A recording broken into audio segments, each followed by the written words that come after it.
Today's episode is brought to you by ETB Games. ETB Games is, of course, our locals in Alexandria, Louisiana. They are our one-stop shop for all of our card game needs. They have singles and sealed product for the games that you love, like Yu-Gi-Oh!, Magic the Gathering, and Pokemon. Of course, you can also find the accessories that you need, such as sleeves, binders, playmats, and more. And if you're into D&D, well, they have all of your D&D figurines, the paint for the figurines, dice, books, and anything that you would need to play. So be sure to check out ETB Games. There's a link in the description down below. And now, back to today's episode. Top cut, welcome to the top cut, welcome to the top cut, welcome to the top cut. Top cut, welcome to the top cut, welcome to the top cut, welcome to the top cut. Hello, everybody, and welcome into today's episode of the Top Cut Yu-Gi-Oh! Podcast. My name, of course, is Sunny. I am your host. I'm here with my co-host, Caleb. Hello. And, of course, we want to thank our wonderful sponsor, ETB Games, for sponsoring this podcast. We also want to thank Gem Accessories, who does have a new backpack available if you haven't already checked it out. I'll be honest, it might be sold out by now. I'm not entirely sure, but as of recording, I don't think it is sold out. So, Knowing Gem Tech, it probably is. yeah, it's amazing stuff. And if you are interested in seeing what the backpacks look like before we record, or before you buy it, then you can go ahead and check out, we posted a new video on our YouTube channel a couple of days ago, which is a kind of a review and a breakdown for what those look like and kind of what the inside is, because it's a very unique backpack and it's very clearly built for TCG players. So if you're interested, check out Gem Accessories, link down below. We have a discount code TOPCUT10 for 10% off your first purchase. Of course, check out Millennium Threads. There's a discount code down there below for them, also for 10% off any purchase. And of course, check out our TCG Player and Dragon Shield affiliate links to support the podcast at nothing extra to you.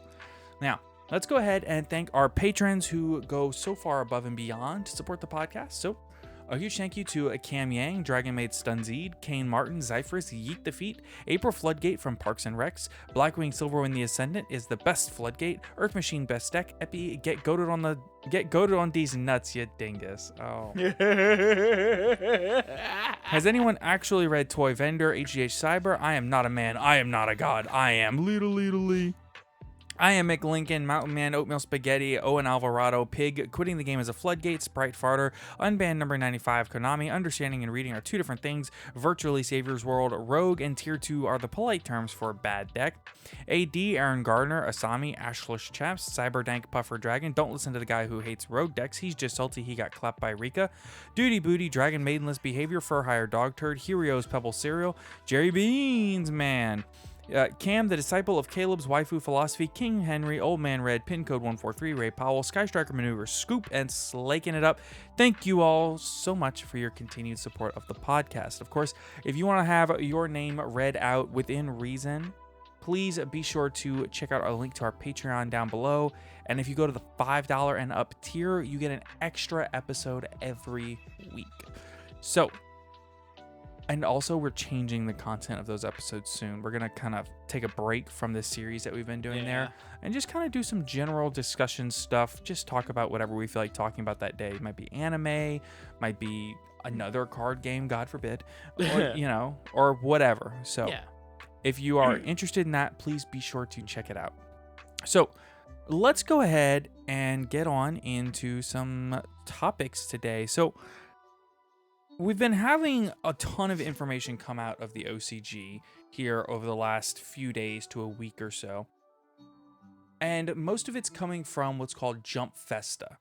So Jump Festa is kind of this big thing that goes on every year in the OCG where you get a lot of news and notes from all kinds of Shonen Jump related things. Think of it as Comic-Con for Shonen Jump, right? Yeah, specifically for Shonen Jump magazine. Right. So, naturally, Yu-Gi-Oh! Being a Shonen Jump product is always something that has a big stage, a big event, and things of that sort on the main stage. So, we always want to kind of keep an eye on this, especially since every 3 years has been the pattern. The Konami and Yu-Gi-Oh! IP has a pretty standard timing of updating the master rule for the game. They do it every 3 years. They did it in 2008 when they introduced Synchros. 2011 they introduced Xyz. 2014 they introduced Pendulums. 2017 was Link Monsters, and 2020 they made a lot of rules revisions and changes where they kind of changed how Link Monsters and stuff like that work. Mm-hmm.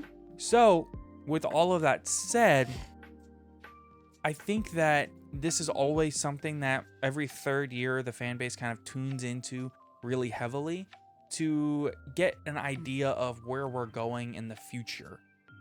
So that being said, this being the third year, 2022 or 2023 is when the things usually take effect and they announce it, you know. I think that everybody was kind of expecting a big master rule update of some sort, whatever. But to be honest with you, I don't really think it was something that's really necessary. Mainly because I kind of like the way that Yu-Gi-Oh operates right now. I mean, at this point, what can they do for master rule change outside of, God forbid, releasing the Pendulum Extra Deck Summon from having to go into an extra monster zone? That's really the only change they can make outside of just adding a new mechanic. Well, they can also do something like rearrange the field to where the Pendulum monsters go back on the outside. So the Pendulum zones are not really in your spell and trap zone, which I don't really love that idea. I don't really like that, but no, because just like they did with the release of Link Monsters, that would actually invalidate a lot of people's fields or mats.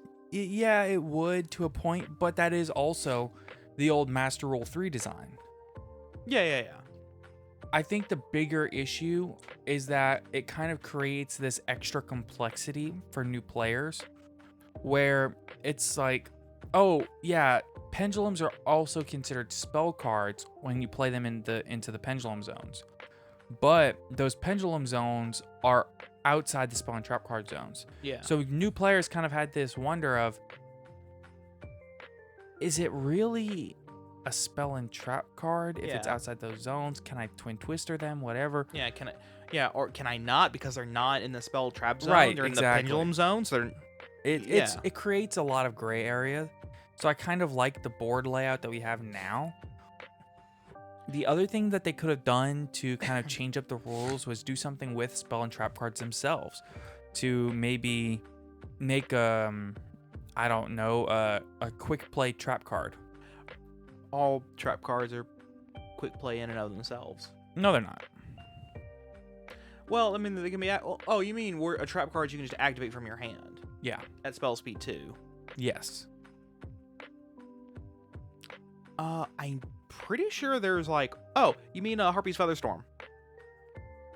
But that's only under extremely certain conditions. Yeah. Just like Infinite Impermanence Yeah. or Red Reboot. It's under extremely specific conditions.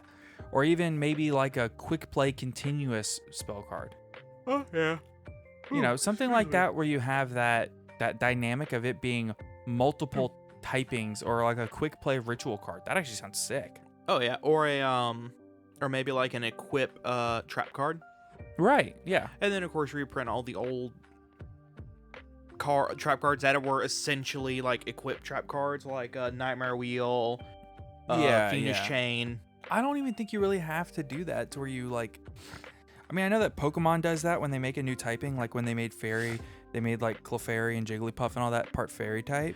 Well, okay, so you also gotta keep in mind that with the Pokemon trading card game, they don't have 18 different types. Originally only had. Yeah, but that's a trading card game. I'm talking about the regular mainline. Yeah. Like handheld console games. The video game, actual video game. Yeah. Which they did that with Steel, actually. Steel back in Generation 2, yeah. Where, and Dark. Well, they didn't add Dark to anything. They just made Dark types. Oh, okay. So what was like Machop and Machamp before? Or you said Steel. Yeah. So like Magneton was just electric. Magnemite and Magneton were just electric, and then in Generation 2 they became Electric Steel. Gotcha. So did they add Steel to any other types at the beginning of Gen 2? No. Oh, it was just those two. Okay. All the other Steel types in the generation were, from memory, you had Scizor, who evolved from Scyther. You had Steelix, who evolved from Onyx, and you had Pinsir. Pinsir didn't have an evolved form. No, but it was introduced as a steel type, wasn't it? Or no, is that Heracross Heracross was introduced. as a steel type? No, he's bug fighting. And then there's Skarmory. There's definitely another steel type in. I thought Pinsir was part steel type. Nope. Okay, so see, I see you furiously Googling, and you know what that does? Cause like my brain is telling me there's more steel types. Oh, I did miss one. Fortress. Okay, see, that's the one I was thinking of, right? Because it's Scizor, Fortress, steel bug. Steelix. Yeah, I think that's all of them. Yeah. So there were 4 new ones, and then Magnemite and Magneton got steel added to them. All they really did was make new dark types. I'm double checking that. Yeah, all the dark types are brand new. Right. And then we didn't have any new types until fairies. Was Ice in Gen 1? Yes. Okay. I mean, I believe you. I didn't know. The original types, I can't name them all off the top of my head. I'm not even going to try. But then they added Steel Dark, and then in generations 1, 2, 3, 4, 5, 6 with X and Y, they added Fairy typing. Ooh, was Fairy? I think Fairy was Gen 7. Gen 6, XY. Are we sure? Because Gen 4 was, here's how I remember it. Gen 4 was Diamond, Pearl, Platinum. Gen 5 was Black, White, Black 2, White 2. Gen 6 was X and Y, where they introduced Fairy types. And I know for a fact that's when they introduced Fairy types, because Xerneas, the X Legendary, was a Fairy type. Was it? Yes. The deer was a Fairy type. Huh. It's not that I necessarily don't believe you. It's just that it's such a weird, arbitrary thing. What, it being a Fairy type? Yeah. It's based on Yggdrasil. Well, it's based... Okay, so with X and Y, with the legendaries, Xerneas, Yveltal, and Zygarde, they kind of did a Yggdrasil thing with them. Mm-hmm. Whereas Zygarde is Jormungandr, the serpent underneath the tree. And then Yveltal is Hrossvalgar, the eagle that flies around the top of the tree. And then Xerneas is... It definitely was Gen 6. See, I was right. And then Xerneas was... That doesn't mean I just have to arbitrarily believe you or agree with you. What was the name? What was the name of it? Anyway, Xerneas is the squirrel, but they made it a deer. I don't know why. It's a squirrel that like goes between Hrossvalgar and Jormungandr to keep them from killing each other.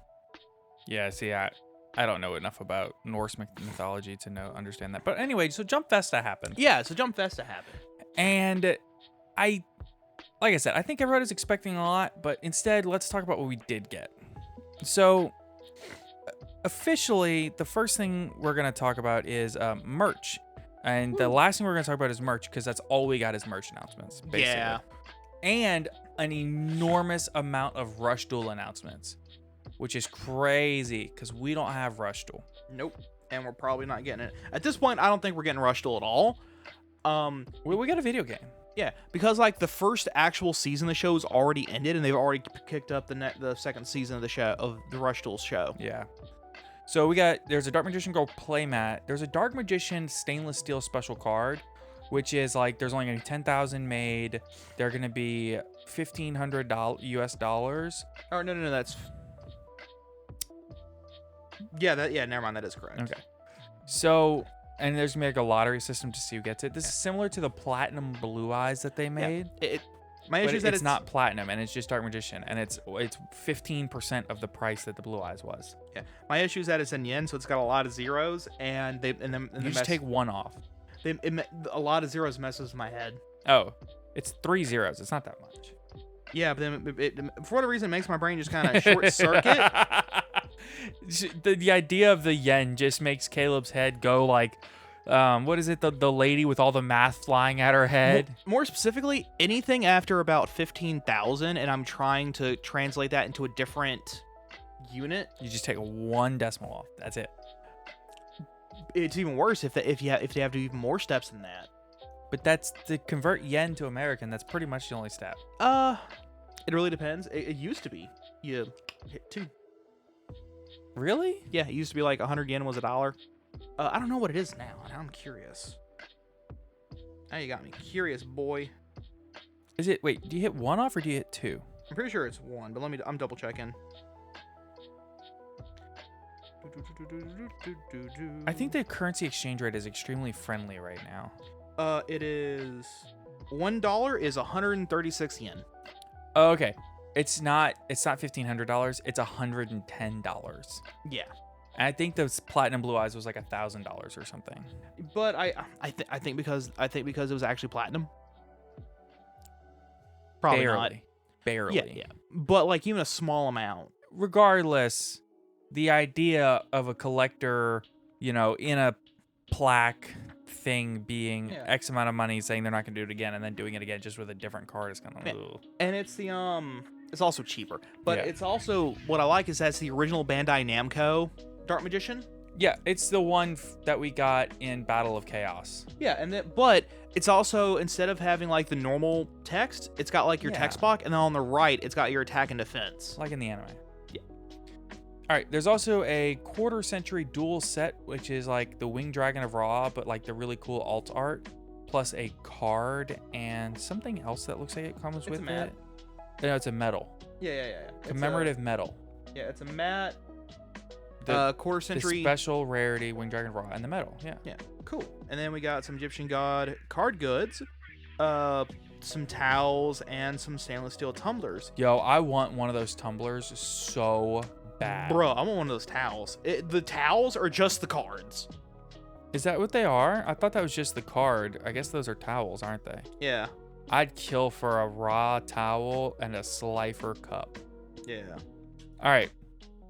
And then there's going to be a Japanese Yu-Gi-Oh! TikTok page now. Cool. There will be a United Duel tournament, which is like a basically held at OTS stores through February 26th.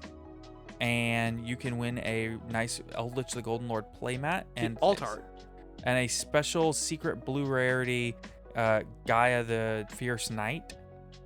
And they announced Japan Championship 2023. And they announced a common version of another verse dragon.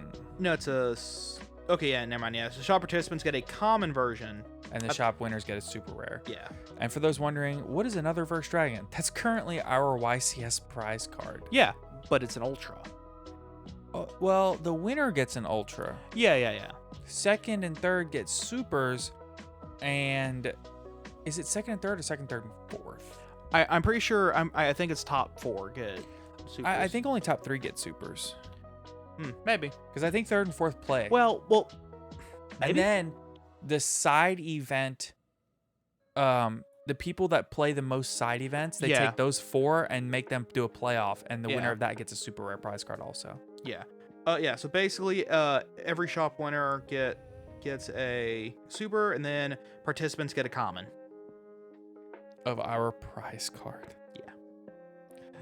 Oh my goodness. Okay, and then next we have the Jump Festa Yu-Gi-Oh! OCG 25th Anniversary Special Stage. So there was this additional special stream that they did where they announced the Rarity Collection Quarter Century Edition. 25 years of Yu-Gi-Oh! Over in Japan. Yep, and to celebrate, we are there. Well, not we, they are getting Ash Blossom and Joy Spring and Nibiru the Primal being reprinted in this special Quarter Century Edition rarity. So before they'd already shown we're getting like the four of the Charmers as figures. Mm-hmm. They also announced future figures they're going to be doing. Yes. Sky Striker Ace Ray, Sky Striker Ace Rose, Gemini Elf, a Princess Illusion Magician, and of course, to go matches perfectly with everyone else, Bryonic Dragon of the Ice Barrier. Listen, okay. So you jumped in. I really wanted to talk about the Brio. Yeah. I'm just gonna say, if anybody hears any news on how I can get this Bryonic figurine, oh yeah, please let me know. I cannot express enough. I want that Gemini Elf figure, bruh. I cannot, of course you do. I cannot express enough how badly I want this Bryonic figurine. Yeah. Bryonic is like one of my favorite cards. I paid an enormous amount of money for a dual terminal one when they were bought out one time. Yeah. But seriously, I cannot say enough how badly I want this Bryonic figurine. I still find it hilarious how it's girl, sea serpent, girl, and girl. Yeah. Well, girls and girl. Oh yeah, girl, sea serpent, girls, girl. Okay, so next we have some new Sulfa chord support from Cyberstorm Access. Is that it? Oh, well, I was going to say we start with the stuff we couldn't get to last episode. Okay, so we'll start with the Amazing Defender support. Yes, also from Cyberstorm Access. Yeah, I think all of our new cards are from Cyberstorm Access today. Yep.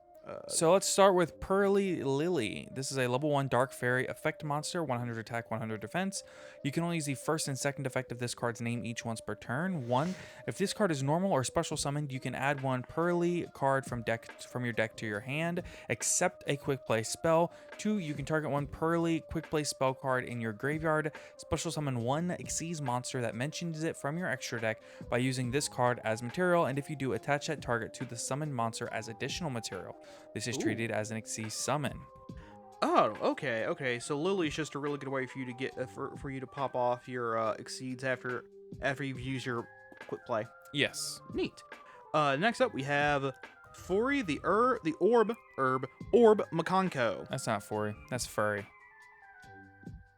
It could be Fury. Tamino Makonko Nah, Fury. it's definitely Furry. There's only one R though. That's my issue. Is there's only one R. So I think it'd be Fury. Anyway, talk about Furry. Yeah, level 3 Wind Psychic Effect Monster is 0 attack, 0 defense. Big old goose egg. You can only use the third effect of this card's name once per turn. 1. If this card is not equipped with any equipped card, you take no battle damage from battles involving this card. If it is, it cannot be destroyed by battle. Also, your opponent takes any battle damage you would take from battles involving this card. Pretty standard Makonko effect. Yep. 2. Your opponent cannot target Makonko cards you control with card effects while you control an equipped card. 3. If this card becomes equipped with an equipped card, you can add 1 Makonko trap from your deck to your hand. Note, the Makonko are a 3 sacred treasures of Japan-based theme. A sword, a mirror, and an orb are the imperial regalia of Japan. So this is the orb. Yes. But yeah, before we got the sword and mirror. Yeah. Next we have Pearly Sleepy Memory. This is a quick play spell card. 1. Apply this effect. Then you can discard 1 card, and if you do, special summon 1 level 1 Pearly monster from your deck. Once applied, the next battle or effect damage you take this turn becomes 0. 2. A Pearly Xyz monster that has this card as material gains this effect. Once per turn during your opponent's standby phase, you can draw 1 card. That's pretty solid. Oh yeah, very. And that's a soft once per turn. So if you equip multiple... Yep. Next up. Oh wait, no, hold on. So the monster gains that effect. So the monster's effect is a soft once per turn. Yeah. So you'd have to have multiple you can have multiple monsters with all. You can have up to 3 with all 3 of them equipped. This thing can draw 3. Exactly. And then using the Pearly Lily, if this card's already in your graveyard, you can attach it. Recycle. Yeah. Next up we have Dance of the Makonko, Fascinating Bird. Equip spell. You can only use the second and third effect of this card's name each once per turn. 1. The equipped monster cannot be destroyed by card effects, so equip it to the orb. It can't be destroyed by battle or card effects. Yeah. Which is ridiculous. 2. If your Makonko monster battles, at the end of the damage step, you can target 1 card on the field, return it to the hand. Alright. 3. If this card is in your graveyard, you can target a Makonko monster in your graveyard. Special summon, and if you do, equip it with this card, also banish that monster when it leaves the field. I mean, Makonko's gonna equip. Hold on, but here's the thing. It doesn't banish itself. The monster gets banished. So if your opponent outs it, you just go shrug, new one. Next we have a Reinforce, normal trap card. This card is always treated as a rescue ace card. You can only use the second effect of this card's name once per turn. 1. Target 1 rescue ace monster you control. Until the end of this turn, it gains 1500 attack and defense. It is unaffected by your opponent's monster effects. Also, the next time it would be destroyed by battle, it is not destroyed. 2. You can banish this card from your graveyard, then target 1 rescue ace monster in your graveyard and set it to your field. The artwork on this card, first off, it's a really good card. Also, the artwork on this card reminds me a lot of the Halo 3 cinematic trailer, where Master Chief is like doing his thing. Rocket's coming his way. He just like throws down a bubble grenade, and it gives him that bubble shield from Halo 3. You remember just the most specific odd things. I know, right? And like he's even doing like the hero landing pose. I was thinking it was more like Storming Mirror Force, but yeah, I mean, yeah. Well, I'm in the artwork. Storming Mirror Force. Well, I mean, because It like, looks like he's got Storming Mirror Force coming at him, and he's unaffected by it. oh yeah, that's fair. It might be. I mean, it could be a lot of things. Yeah. All right. Next, we have the next promo card for V-Jump. This is Super Heavy Samurai Constable. It is a level 4 Earth Machine effect monster with 500 attack and 1500 defense. And that's all we know. Yep.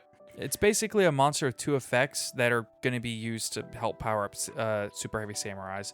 And this will be in conjunction with the support that we talked about last episode. Yeah, it was the last episode. Yeah, last episode. So one thing I like about Super Heavy Samurai is that they actively decide no spells, no traps. Let's go. Yeah. It's neat. It's a neat concept. Ooh. Can I take this next card? I really want it. Hold on, I'm trying to. This one. Oh yeah, go for it. Okay, I like these cards. All right, so we have one more new card. This will be in the secret utility box, which will come with the holographic rares of the last 3 years.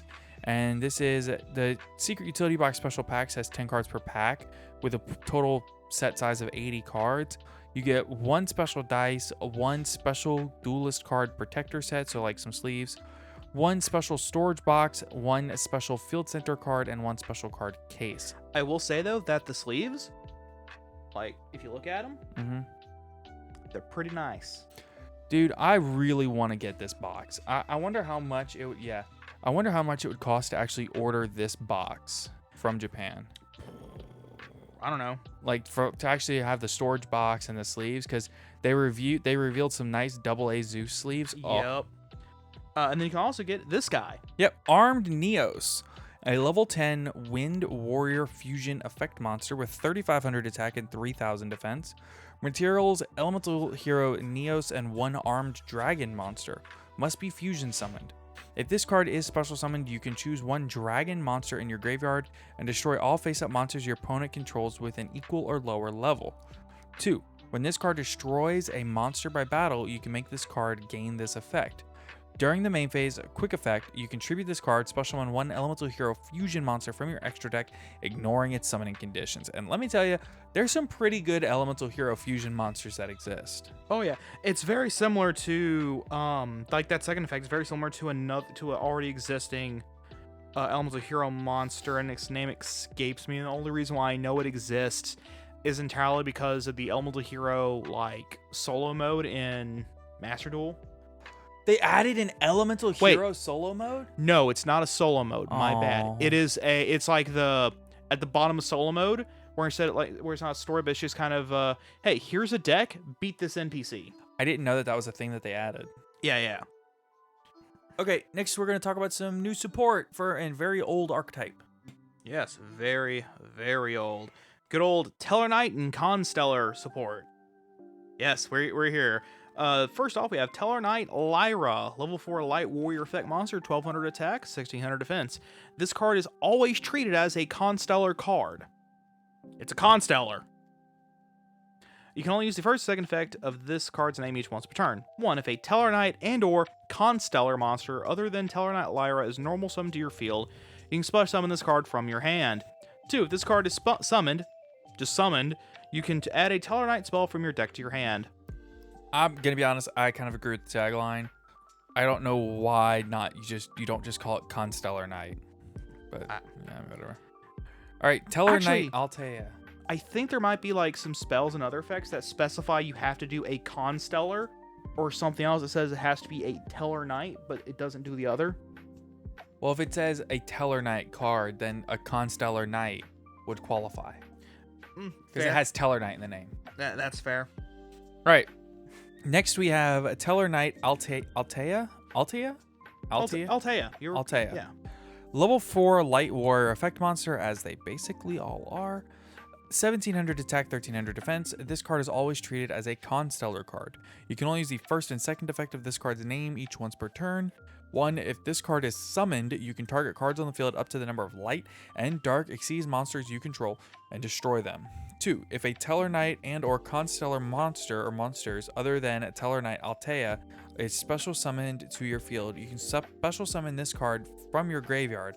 Also, you cannot declare attacks for the rest of this turn except with exceeds monsters.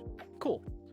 Next up, we have Tellarknight Constellar Caduceus, rank 4 light spellcaster, exceeds effect monster, 2500 attack, 1650 defense. 1650 defense, really? Hey, listen, this is their thing. Whatever. Materials: 2 level 4 monsters. You can only use the first and second effect of this card's name each once per turn. 1. If this card is Exceed Summon. 2 plus level 4 monsters. Yeah, 2 or more. 2 or more.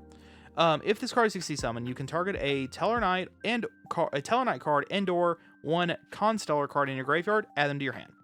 2. You can banish a Tellarknight or Constellar monster from your hand or deck, then attach 1 material from this card. This effect becomes a banished monster's activated effect when that monster is normal summoned. Okay, that's funny. That's interesting, actually. I really like Caduceus. Yeah, it's a solid card. Yeah. Next, we have Tellarknight Constellar. Continuous spell card. You can only activate 1 card with this card's name per turn. You can only use the second effect of this card's name once per turn. 1. When this card resolves, you can special summon 1 Tellarknight or Constellar monster from your hand or graveyard. 2. You can target 1 Tellarknight or Constellar monster you control, special summon from your extra deck 1 Tellarknight or Constellar Exceeds monster with a different rank from that monster you control by using it as material. This is treated as an Exceed summon. Transfer its materials to the summoned monster. That's interesting. Oh, that lets you rank up or down. Mm-hmm. Because isn't there a rank 3 Constellar monster? I don't know that off the top of my head. Yeah. But like I know there's like Constellar, I am picturing it in my head. Pleiades? 5. Yeah, who's 5, so you can turn one of your 4s into a 5.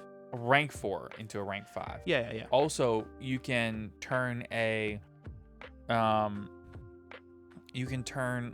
okay, so you can go from, just because it's right here, Tellarknight Constellar Caduceus, you can go from that up to Constellar Pleiades, or you can go down from Pleiades into Tellarknight Ptolemaeus, because I believe you can, Constellar or Tellarknight. Yeah.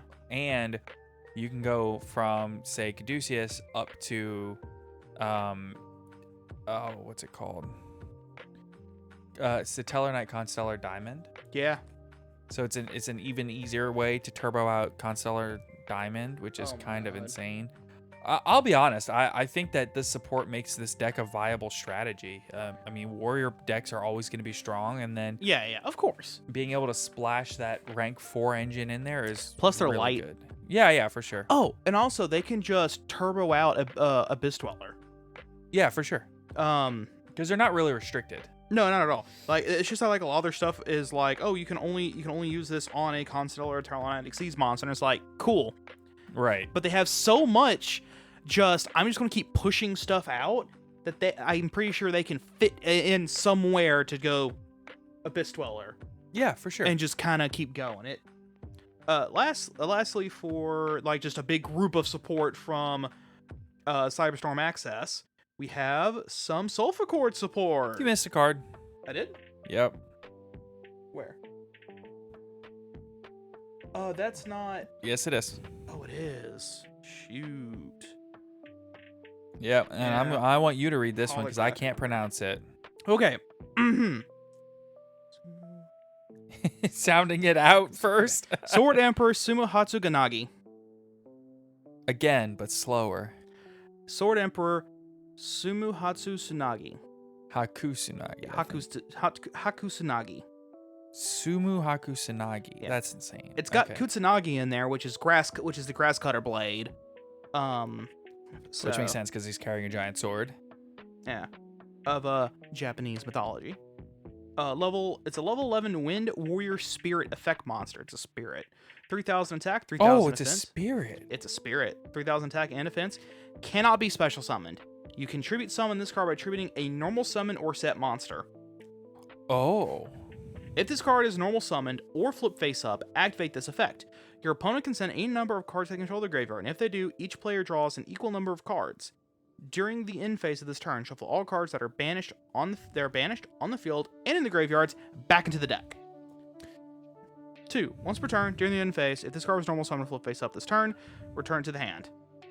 Oh, wait. If it's a normal summon or flip face up, activate this effect. Your opponent can send any number of cards they control the graveyard, and then both players draw that many cards.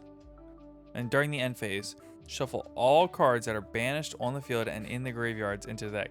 So it kind of like makes your opponent want to send everything they control to the graveyard, because during the end phase, It's just going to shuffle back. but that way they can have as many cards in their hand as possible. Mm-hmm. But at the same time, if they only have They give you all those cards too. each player draws an equal number. Oh my Mhm. goodness. This card is so wild. Oh my gosh. It puts your opponent in a position to where they can if they can't get over it, they're going to lose their field. Because even if they decide to send 0, everything still shuffles. in the end phase. They're in the end phase.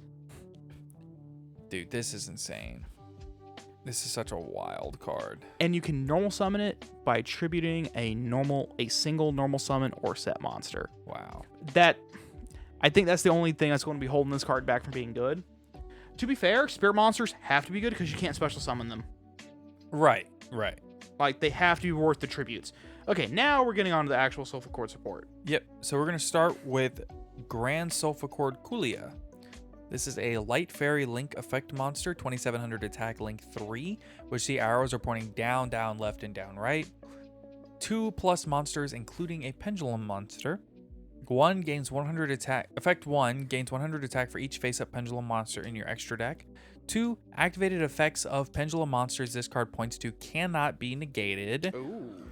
3, once per turn, when your opponent activates a card or effect, you can special summon 1 Sulfur Cord card with an odd pendulum scale from your pendulum zone to your zone this card points to, and if you do negate the activation, then you can add 1 Sulfur Cord pendulum monster with an even pendulum scale from your deck to your extra deck face up.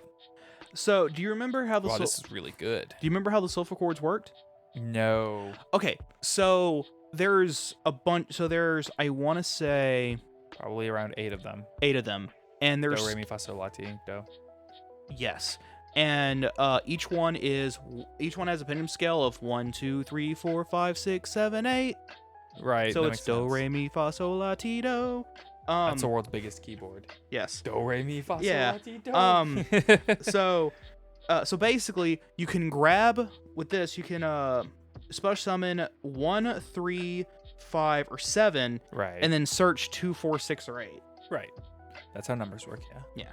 Which is fascinating because I think that's the way the deck wants you to do, because if you can grab 1 and 2, their effects will proc letting you grab 7 and 8, Right. which is insane. Next up, we have Do Re Mi Chord Symphonia. Well, Sulfur Chord Symphonia. Quick play spell. You can only activate 1 card this card's name per turn. 1. Apply these effects in sequence based on the number of face-up Sulfur Card pendulum monsters with different names in your extra deck. If there are 3 or more, all Sulfur Cord pendulum monsters you currently control gain attack equal to their own pendulum scale times 300. So a pendulum scale of 8 is 2400. That's Yeah. not bad. It's 300 to 2400. 5 or more, destroy 1 card your opponent controls. Does not target. Then if you have a card with an odd pendulum scale in your pendulum zone, draw a card. Okay. 7 or more, special summon a Grand Sulfur Cord monster from your extra deck. Wow. This is a pretty good card too. Oh yeah, no, let you just turbo out the other Link monster. You know what the best part about these cards is? What's that? The picture of the dude's face that's introducing them. I know. He's right? like, oh, these cards are so great. And like they're cool. Yeah, they really are very good cards Yeah. for the Sulfur Cord strategy. I think Sulfur Cord is viable in a very restricted format. An example would be you're only allowed to use in-archetype cards to make a deck. Potentially, yeah. But then any deck is viable at that point. I'm not going to say any deck, but a lot more decks are viable. Yeah. Because like for example, you would have, like, a great example is that in that kind of thing, Ishizu Tearlament doesn't exist. It's either Ishizu Earth Fairy or Tearlament. Yeah. And neither one of those decks are as powerful without. Well, it's not Ishizu Earth Fairy or Tournament. There's a third deck. Well, yeah, there's also Bestials in there as well. Well, Naturia. Yeah, well, that's what I'm saying though, because then you can't do Ishizu and Naturia. It's either or in that kind of format. Oh, like a You know, they just had the cross-archetypal Discord tournament. Yeah, like it's basically something similar to that. Or like you could only use Madolches, you could only use Sword Souls. I think the biggest issue that comes from that though, entirely comes from archetypes that use spell cards that technically aren't part of their archetype. Right. A great example is the what was that pendulum archetype with the video games? Valiance. Yes, Valiance using Senate Switch, which isn't actively using Senate Yeah, Switch. but there's obviously an expectation that That it is part of it. Well, not just that, but like a certain percentage of the deck is not going to be archetypal. Yeah. Well, again, I think in the cross archetypal Discord tournament, it's like 65 or 70% of your deck had to be archetypal. so like the way 65 or 70% of the engine cards. now I would the way I would rule that kind of thing though, like another great example is the Ishizu stuff, doing stuff based around exactly Exchange of Spirit. I'd say Exchange of Spirit is part of the archetype because the cards specifically list it, just like with the Valiance and Senate Switch. I guess, yeah. For that kind of rule set, that's how I would do it. Yeah. So, some other miscellaneous news and notes. We also got some new Master Duel news. Oh, cool. So, we got a new solo mode for Mutant coming up. That's gonna be cool. Yep. And we have a new dual mate. Mochi Frog. Yep, totally awesome. Are totally awesome in the TCG. I'm so used to calling him Mochi Frog because that's how I've been referring to him for the past like month. Why? Because that's his OCG name. So you've never called him that before the last month. Why? I know. What in the last month has changed? I learned his OCG name is Mochi Frog. But it's just two toads. They're made of mochi. They're Is it mochi or mochi? mochi. Sure. Yeah. Sure, it's not mochi. I'm pretty sure it's mochi. What if that was the whole reason that they're called Moki Moki? No, it's a funny way to say monkey. I don't know, man.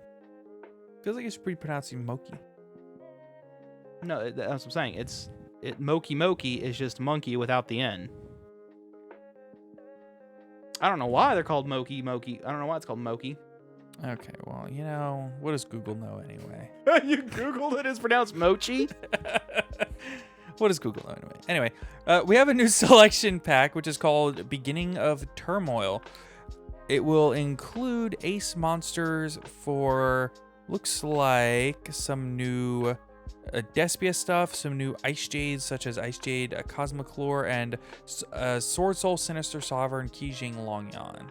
Okay. So the stuff that we got out of... oh, goodness gracious. Like, what, 3 sets ago? Battle of Chaos, I think. Yeah. And it will also include some new cards, such as a Gunkin, Suship Ashari Red, and Dynamorphia Rexterm. And we're going to be getting this pack in around the end of December. Okay. All right. And I think the last thing to talk about is kind of just touching a little bit about what is going on in the TCG. I mean, what else is going on in the TCG? Well, we could talk about what the best decks are. I mean, we have close to 20 minutes to kill. Oh, fair enough. I mean, do we have tournament reports or? I'm sure I can go look at Sebto's Twitter and find see. them. yeah. Let's see if he's posted anything new recently. I mean, obviously it's still going to be, Ishizu Tournament #1 best deck. It's not as decisive as you might think. Yeah. Okay, so let's see. We have some regional reports from Belgrade, which is in Serbia. We have the top 8, which are, 1, 2, 3, 4 Tier Limit. Okay. 1 Fluanderese, 1 Madolche, 1 Draco Slayer, and 1 Crystal Beast. Draco Slayer? Yeah, remember they got all the new support out of Darkwing Blast. Ooh, I forgot about that. Okay, never mind. I retract that. Disbelief. Draco Slayer? I retract that. He retracts the disbelief. Yeah. Okay, next we have the Netherlands top 8, which we have, 1, 2, 3, 4, 5 Tier Limit that we know of, because there's 1 deck missing. 1 Despia of all things. And one Thunder Bestial? Oh, that's like Thunder Dragon Bestial then. It is, yes. Yeah. I mean, with that one Detsu player, he just has to be built different. Yeah. All right, and we have 3 of the top 8 deck lists from Riyadh, Saudi Arabia regional. So we have first place was Bestial Dragon Link, and we have 2 of the top 8s, which are Sprite and Sprite Melfi. Okay. I'm assuming that the Saudi Arabian decks are all max rarity. They have to be. Anyway, honestly, this is the first time I've ever heard. I didn't know they played Yu-Gi-Oh in Saudi Arabia. That's what I'm saying. This is legitimately the first time that I've ever heard of a regional being held anywhere not in Asia, Australia, Oceanic, Europe, or basically anywhere in the Middle East. Yeah. Cool. Yeah. That just means more people to play. For sure. So next we have we never covered the remote duel YCS results. It's probably because we didn't have necessarily all of the information. So we have most of the deck lists from this. We have 18 Tier Limit, 5 Fluanderies, 5 Sprite, 2 Exosister, 1 Naturia. I'm sorry, 1 Exosister, 1 Naturia, 2 Runic. So I would say we're not quite in Tier 0 anymore. No, it looks like Very narrowly out of Tier 0. Yeah, but I'm thinking what's going on is Tier Limit Wait, no, that's all of them. That's all of the deck lists. Okay. Is that like Tier Limit is like Tier 0, but it's at that point where because deck usage fluctuates from week to week. Sure. And I'm thinking it's kind of going over and then back under and then back over and then back under. It's just I'm going to be honest, I don't think that's it. I think this is about 56%, which is definitely the top of Tier 1. Yeah. But I don't think that qualifies as Tier 0. I think 65%. 65, yeah. But because not even, because like last time we talked about it, it was 70, 68, 80, 72. There was an 81 also. Yeah, there was an 81. So that's what I'm thinking is that there's going, I think that, there's going to be a lot of.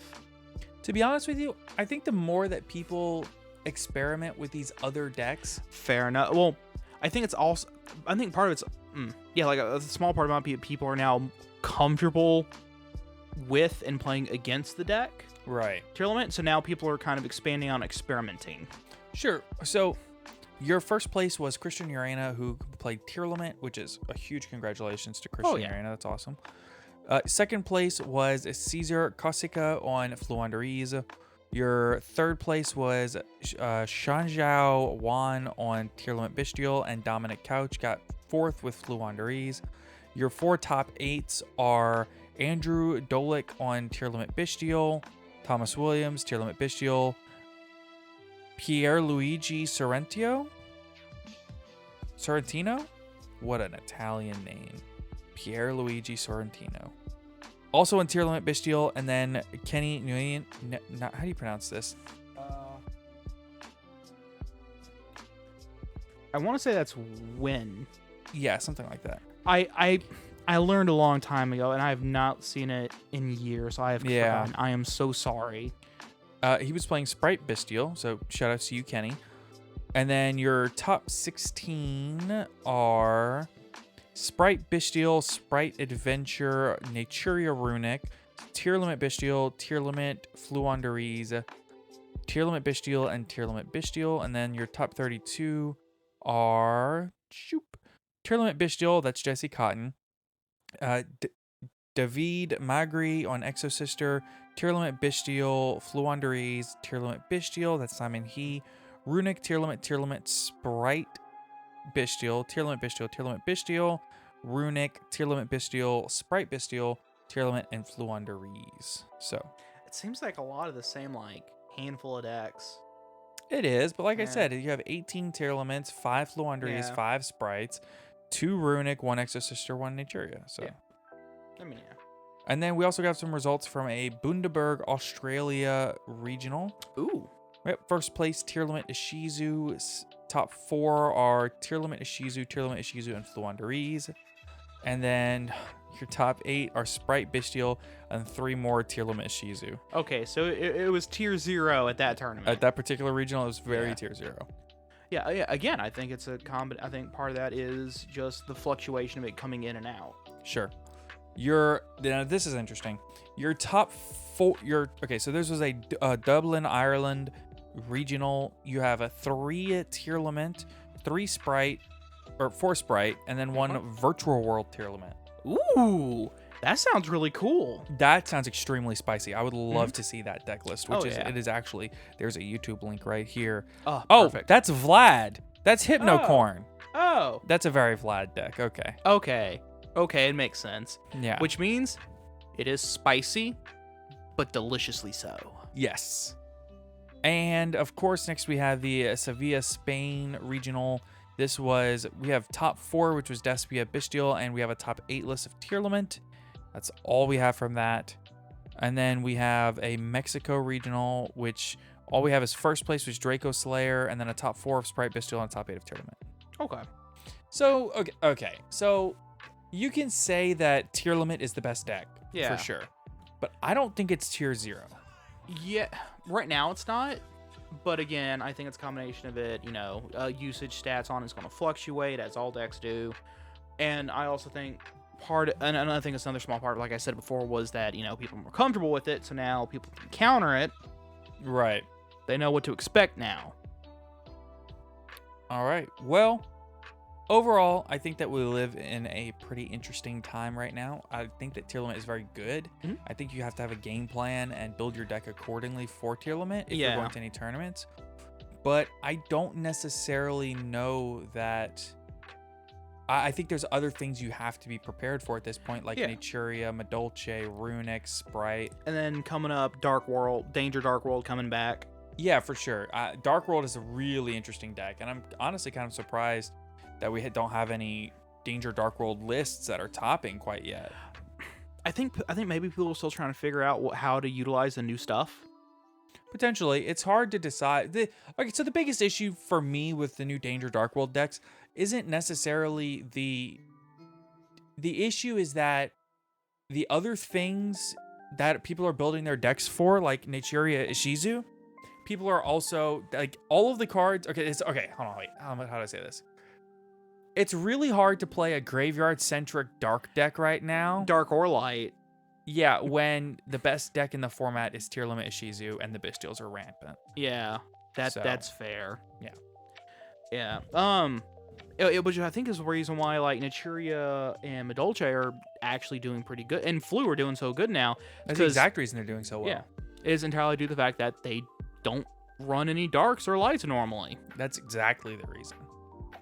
Well, y'all, I think that's going to pretty much wrap it up for today's episode of the podcast. Be sure to tune in Friday for the very special Christmas episode of the podcast. And until next time, have a great week, everybody. Take care, everyone.